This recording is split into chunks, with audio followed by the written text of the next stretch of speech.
Well, Gary, New Mexico is going to be a swing state. Yes.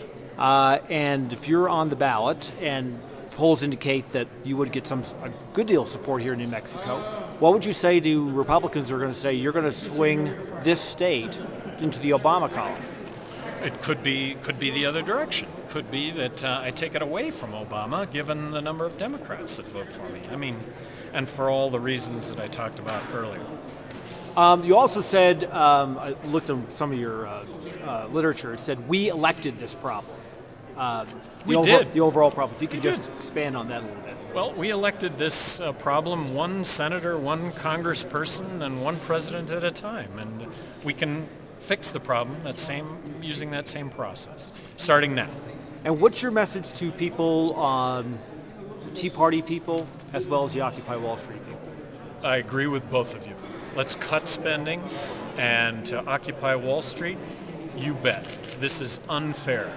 This is unfair, and it doesn't have to be. And I would speak to my experience as governor of New Mexico, saying that good government was easy. It wasn't hard. Can you realistically cut 43% of the federal budget? Yes. Yeah.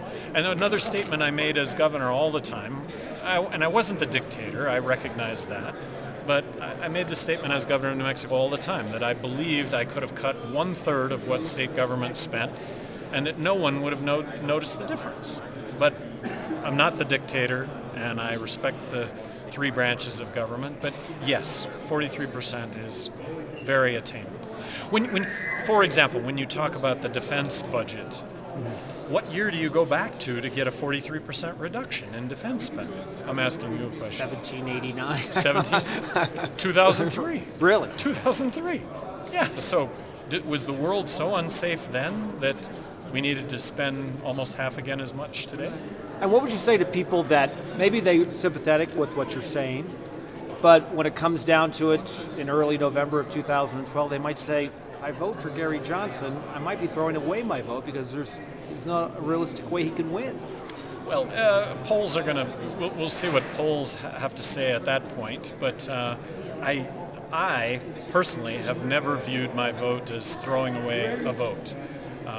Much as I loved Ronald Reagan and all the good things he did, the fact that he ran up record deficits had me voting Libertarian during his re-election for the first time in my life.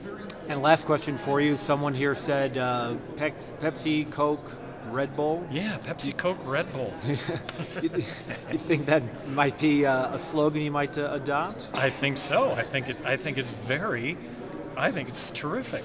You want to vote for Coke, Pepsi, or Red Bull?